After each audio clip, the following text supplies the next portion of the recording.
दोस्तों, ये 24 इंची एलईडी टीवी है जो कि चालू नहीं हो रही। जैसे ही हम इसे लाइट में प्लग करते हैं तो यहाँ पर इंडिकेटर नहीं जल रहा।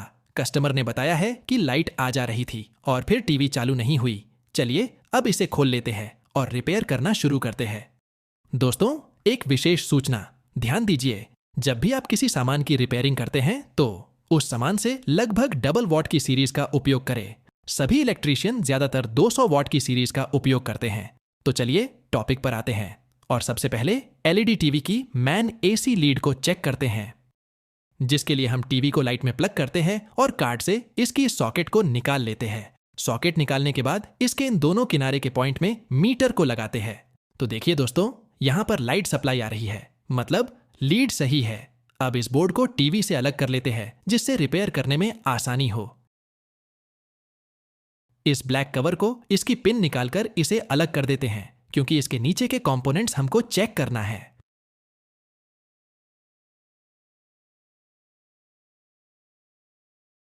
चलिए अब स्टार्टिंग से शुरुआत करते हैं। टीवी को प्लग में लगाते हैं, हम इसकी मैन लाइट की लीड चेक करते हैं और फिर से शुरुआत से चेक करते हैं। यहां पर ध्यान दीजिए कि वोल्टेज यहां तक आ रहा है, लेकिन इस फ्यूज के बाद नहीं जा रहा है, मतलब ये फ्यूज खराब हो चुका है। इस फ्यूज में पतला तार लगाकर इसे बांध लेते हैं और जैसे ही हम टीवी को प्लग में लगाते हैं तो हमारी सीरीज का बल्ब जल जाता है, लेकिन आपको दिख नहीं रहा होगा क्योंकि मेरा बोर्ड कैमरे से दूर लगा है। इसलिए रुकिए थोड़ा, मैं आपको दूसरी तार वाली सीरीज में लगाकर दिखा रहा हूं। तो बल्ब जल रहा है, मतलब अभी भी फॉल्ट आ रहा है, क्योंकि दोस्तों इस टीवी का फ्यूज खराब था और फ्यूज खराब होने का कारण होता है यह ट्रांजिस्टर खराब होना, और यह भी हो सकता है इसके फॉल्ट होने की वजह से डायोड भी खराब हो गए हो। इसलिए पहले हम इसको निकाल लेते हैं। मैं इसे हॉट गन से निकाल रहा हूं। आप इसे सोल्डिंग आयरन से भी निकाल सकते हैं, आपके पास जो सुविधा हो उससे निकाल ले।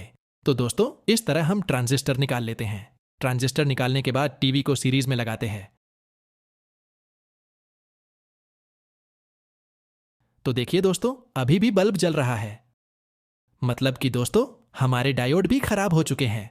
जरूरी नहीं कि सभी डायोड खराब हो, इसलिए सभी डायोड के एक साइड के सभी पॉइंट इस तरह काट लेते हैं, क्योंकि बोर्ड में लगे हुए डायोड का मीटर में सही खराब का पता नहीं चलता। तो अब हम एक एक करके सभी डायोड चेक करते हैं। दोस्तों आपको मालूम होगा कि मीटर को कंटिन्यूटी या बीप में लगाकर डायोड चेक करते हैं। यदि आपसे डायोड चेक करना नहीं आता है तो मेरे चैनल में वीडियो डाली है, आप जाकर देख सकते हैं। बाकी दोस्तों इस तरह लगाने पर कोई रीडिंग नहीं आती तो हमारा डायोड सही है। चलिए अब बोर्ड के डायोड चेक करते हैं। तो दोस्तों हमारा पहला डायोड सही है।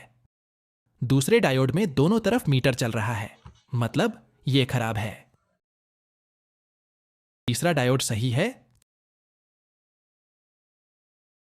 चौथा डायोड भी दोनों साइड बता रहा है, मतलब दोस्तों हमारा दूसरे और चौथे नंबर का डायोड फॉल्ट कर रहा है।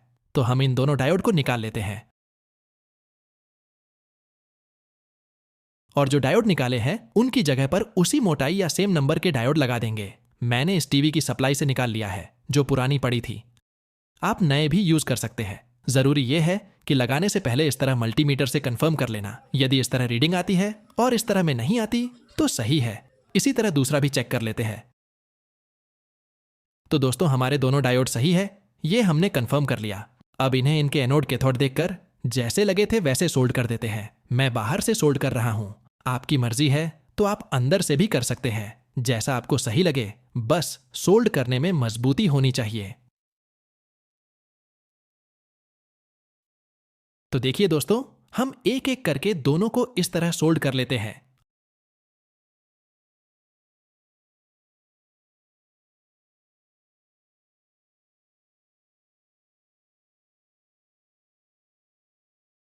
हमने इस तरह अच्छे से सोल्ड कर लिया है। सोल्ड करने के बाद टीवी का प्लग बोर्ड लगाकर मीटर को डीसी वोल्ट में इस तरह सिलेक्ट करके इन दोनों पॉइंटों पर मीटर लगाते हैं तो हमारा 240 के आसपास आना चाहिए, जो कि आ रहा है। अब टीवी को प्लग से निकालकर इसके मैन कैपेसिटर को इस तरह शॉर्ट कर लेते हैं क्योंकि इसमें करंट भर जाता है। तो दोस्तों अब हमारी सप्लाई सही हो गई। ट्रांजिस्टर की जगह यह पावर सप्लाई मॉड्यूल लगाते हैं क्योंकि यह ट्रांजिस्टर मार्केट में मिलता नहीं और जो मिलता है वह सक्सेस नहीं, इसलिए यह पावर सप्लाई मॉड्यूल लगाते हैं। इसे लगाने के तरीका बहुत आसान है। ब्लैक वायर को मैन कैपेसिटर के माइनस पॉइंट में लगा देते हैं और रेड वायर को इस पॉइंट पर लगा देते हैं। दोस्तों, कुछ लोग यह ग्रीन वायर नहीं लगाते हैं, जो कि गलत करते हैं। हमको ग्रीन वायर को ऑप्टो कपलर आईसी के इस पॉइंट पर लगा देना है। दोस्तों, अब हम टीवी को चेक करते हैं। तो देखिए दोस्तों, टीवी के पैनल में रेड लाइट आ चुकी है, मतलब टीवी सही हो चुकी है। फिर भी हम टीवी को प्लग में लगाकर यहां पर 12 वोल्टेज चेक कर लेते हैं, जो कि आ रहा है। आप सभी सामान को वापस पहले की तरह लगाकर सेट करते हैं और कार्ड के सभी स्क्रू लगा देते हैं।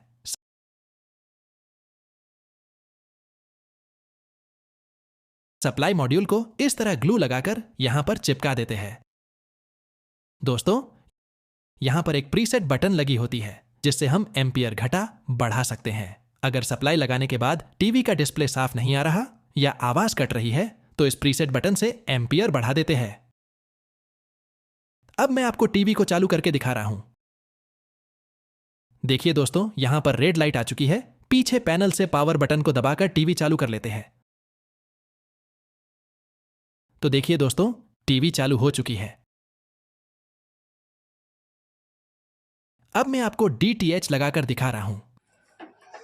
तो देखिए दोस्तों, टीवी बढ़िया चल रही है।